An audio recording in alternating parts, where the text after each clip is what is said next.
টি-20 বিশ্বকাপে যুক্তরাষ্ট্রের বিপক্ষে ম্যাচে থাকবেন না বাবর আজম, এমনটাই ভাবনা পাকিস্তানের সাবেক ক্রিকেটার বাসিত আলীর। ক্লাব ক্রিকেটারদের সাথে তুলনা দিয়ে বাবরকে টি-20-র অনুপযুক্ত বলছেন সাবেক এই ক্রিকেটার। নেদারল্যান্ডসের বিপক্ষে পাকিস্তানের কষ্টার্জিত জয়ে 18 বলে মোটে 15 রান করেন বাবর। টি-20 বিশ্বকাপে নিজেদের প্রথম ম্যাচে নেদারল্যান্ডসের বিপক্ষে কষ্টার্জিত জয় পেয়েছে পাকিস্তান, যেখানে দলের সবচেয়ে অভিজ্ঞ তারকা 83.33 স্ট্রাইক রেটে 18 বলে 15 রান করেন বাবর আজম। এমন ইনিংসের পর সমর্থক থেকে শুরু করে দেশটির সাবেক ক্রিকেটাররা ক্ষুব্ধ হয়ে মেতেছেন সমালোচনায়। পাকিস্তান সাবেক পাক ক্রিকেটার বাসিত আলীর মতে পরবর্তী ম্যাচের একাদশেই রাখা উচিত না বাবরকে।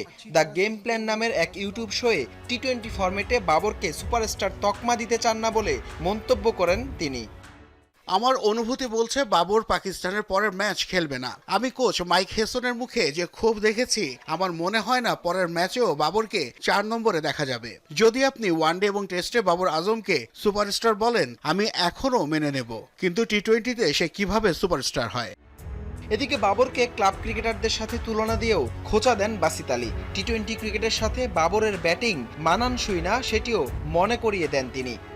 ক্লাব ক্রিকেটাররাও বলে দিতে পারবে পাকিস্তান টি-20-তে বাবরের চেয়ে সাদাব খান, উসমান খান, মোহাম্মদ নেওয়াজ, ফাহিম আশরাফরা ভালো ক্রিকেটার। সাহিবজাদা ফারহান এবং সাইম আইয়ুবও একই ফরম্যাটে তার চেয়ে ভালো ব্যাটার। বিগ ব্যাশে বাবর আজমের সঙ্গে স্টিভেন স্মিথ যা করেছে, এরপরও মানুষের মাথা খোলেনি, কারণ তার খেলা টি-20-র সাথে যায় না।